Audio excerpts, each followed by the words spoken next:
Okay, so this video is about infinite limits. Actually, in your book, this is under section 12.3. We kind of pair this with chapter 11 because it has to do with sequences and series, but we're going to really talk more about this idea of limits today. It says a vacuum pump removes 25% of the air from a sealed jar with each stroke. The jar starts with 1 liter of air in it. Okay, so after one stroke, 25% of the air will be removed.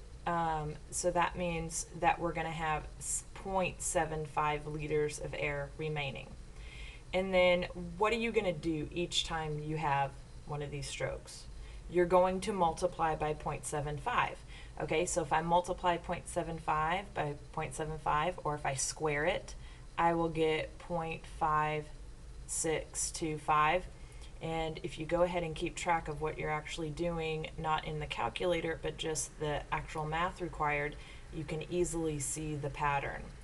It's just the power. However many strokes, it is the power. So if I multiply by 0.75 again, I get 0.421875. And if you notice, this is getting smaller and smaller. All right, and so that's going to be 0.75 cubed. And so what would, without having to go through all of the sequences, what would after the 10th stroke be?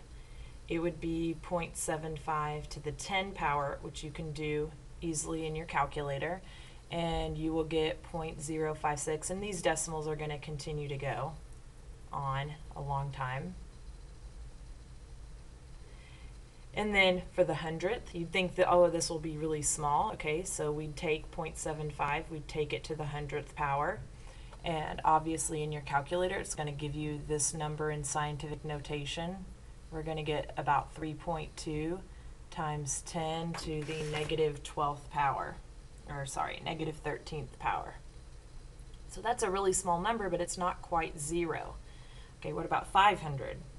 All right, well, this is going to be 3.39 times 10 to the negative 63. So it's getting really, really small, but it is larger than zero. It is something. Okay, so in general, what we have here is we can actually write this one of two ways. We can, and I'm going to kind of write it over here so we can see it more clearly. Our nth term, the more obvious one, I think, is writing it as 0.75 to the n power. However, we know that this is geometric because you're multiplying by 0.75 each time, so we can use our rule, which says the first term times r, and in this case the first term and r are both the same number. That doesn't always happen, to the n minus 1 power. Now, both of these give you the exact same sequence, okay? So my next question is, will the amount of air in the jar ever actually reach zero? Now, theoretically, no. There will always be at least a little bit. Even if you could say it doesn't even count, it's still technically there. All right, so as n approaches infinity, remember these arrows we saw in rational unit, these mean approach. So as n gets closer to infinity, or as n approaches infinity, what is the a sub n? What is the amount of air remaining approach? Well, it approaches zero. It doesn't equal zero, but it approaches zero. Okay, so now let's look at the next page, and this is going to be this is the limit of 1 over x as x approaches infinity means what are the values of 1 over x approaching as x approaches infinity? Basically, for really big values of x, what does this thing equal? Now, what makes sense? 1 divided by a really, really big number is going to be really close to 0. So although we won't say that 1 over x equals 0, the limit of 1 over x is equal to 0. So I want to be clear here. It's not that 1 over a really large number equals 0. It's that the limit of that really small number is 0, particularly as x gets bigger and bigger and bigger. Okay, and that should kind of make sense, and we've been building up to this point. So then on number 2, we have a new problem. Now this is also rational, and if you just plug in infinity here, you'll get infinity over infinity, all right, which is not 1. It's a little bit more complicated than that, okay? So what we're going to do is just a little bit of algebra, all right? And this problem, it may seem unnecessary, but this is going to be an extremely useful tool. So what I want you to do is just kind of follow along, Okay, we're going to take everything on the top and everything on the bottom and divide it by n. Now the reason we're dividing by n is because that is the highest power of x. So I want you to just look at what I'm doing and think about, is this a valid algebra move? Can I divide the numerator by n if I also divide the denominator by n?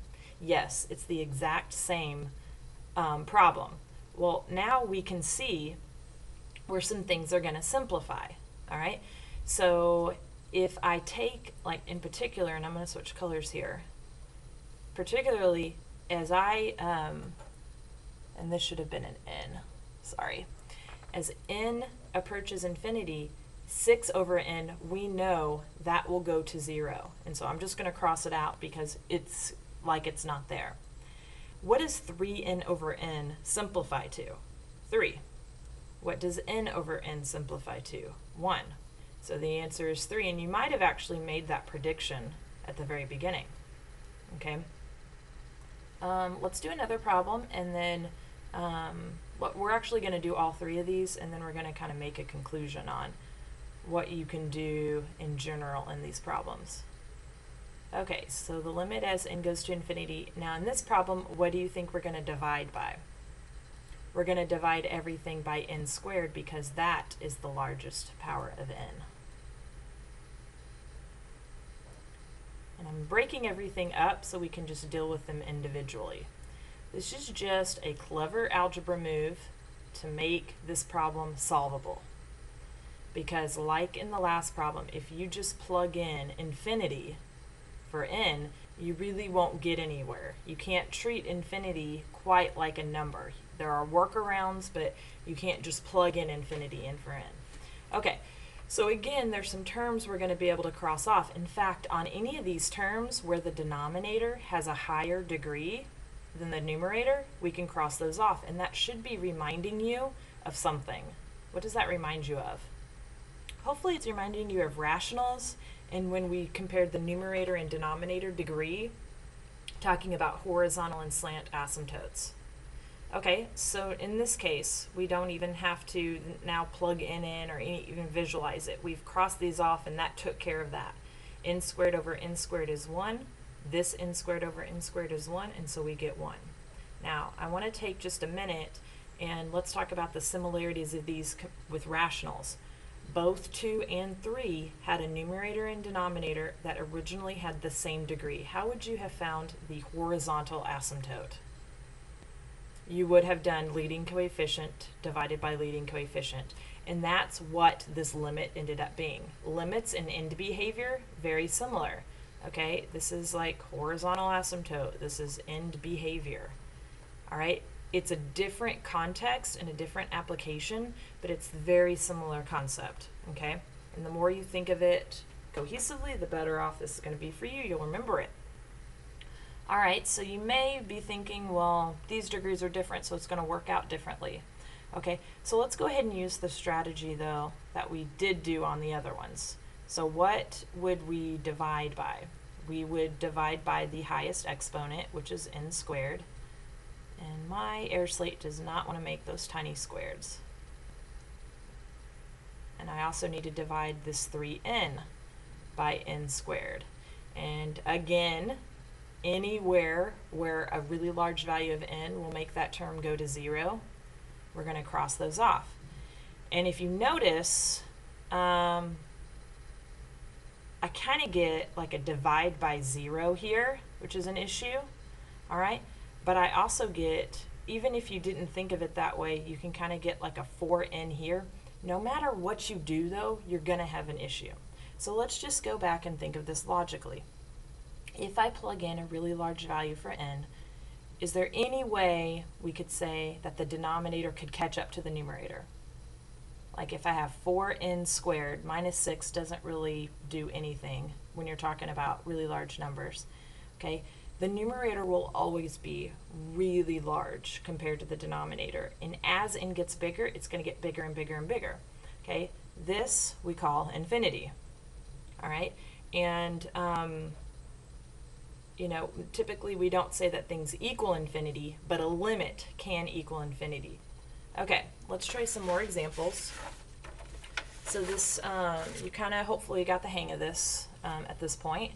Some of you are going to pick up on this a lot faster than others, and so I want to encourage anybody who's having a hard time just to use the same strategy we used at the beginning, which is dividing everything by the highest exponent of n. So I'm going to divide 1 by n, I'm going to divide 2n by n, and I'm going to divide 5n by n. And any term like 1 over n, that's going to go to 0 for really large values of n. And what you're left with is a negative 2 over a 5, and that is your answer. Okay, 6 is a little bit different. Again though, let's just use the same strategy and then decide what's happening. So here you would actually be dividing by n cubed. It's always going to be the largest exponent of n. If you don't do the largest, you're just going to get stuck and not be able to figure out what your answer is. Okay, so in this problem, both things in the numerator cancel out. Okay, so this limit of the numerator is 0, and of the denominator is 1, 0 over 1 being 0. And this should be, you know, you should remember this with rationals. This is the parent function case. This is where the horizontal asymptote was y equals 0. So it's just like horizontal and slant asymptotes. All right, let's look at 7. 7's kind of strange. 7 has this negative 1 to the n. All right. Other than that, though, what would be the limit? Let's say this had not been there. See how, if you're picking up on this at all. The limit would have been 1/2, okay? And you just use the same strategy, okay? So I'm going to put a little dot, dot, dot. The limit would have been 1/2 without this. But with this, what's happening is, even for large values of n, you're doing even, odd, okay? So sometimes it's positive 1/2, sometimes it's negative 1/2. Now you can't have a limit that's two different numbers, okay? And so when you get something like this, you're just going to write D and E, does not exist. I don't want you to write no solution or the no solution symbol, because this is not, you're not solving for x here. All right, so but you can abbreviate with D and E, does not exist. All right, so what do you think about the next one? Is this one a does not exist because of this?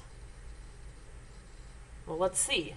All right, what would have been the limit without that? The limit would actually, in this case, be 0, because it's like number 6, where the denominator has the larger degree. You can definitely go through and use that same strategy, though, that I used on the others, okay? But let me ask you this. Plus minus 0, is that two different numbers, or is that one number? It's one number, it's 0. So I don't want you just to look at the negative 1 to the n and immediately go D and E, does not exist, because it could exist, and this is an example of when it does. Okay. Number 4 looks a lot weirder than it really is. So let's think about what the degree truly is of the numerator. Okay, that's easy. 1. What is the degree, though, of the denominator, truly? Okay, truly the degree is also 1, because you're square rooting a square root. So that's, it's weird, okay, but we got to get over that. Math is going to be weird from now on. So if the degrees are the same, all right, going back to what we did, this is why we want to be able to think of it like asymptotes, because the dividing by n here would be kind of tricky. What do we want to do? Or what do you think it is? I really want you to be engaged and not just writing this down. The more you're thinking about this critically, the more you're going to really understand what's going on here. Okay, so when the degrees are the same, you use the leading coefficient, which would be 4. If you did this by dividing by n, by the way, it's a little weird, because what you would have to do is you would have to divide 4n by n, but in this square root, you would have to divide by n squared, because it's underneath the square root. But you can do it this way. You can actually do any problem this way. The numerator would simplify to 4, the denominator would simplify to 1, so you get the same answer either way. Okay, so let's use, though, the simpler strategy on this next one. Is this one where the degrees are the same? Yes, for the exact same reason. All right, but I do want you to notice that there's a negative right there. So we're just throwing this in on the last one, and we'll talk about this. Okay, so it's going to be 2 over root 3, okay, but we need to put a negative on there. and you don't have to simplify it. This is a good enough answer. Okay, bring your questions to class.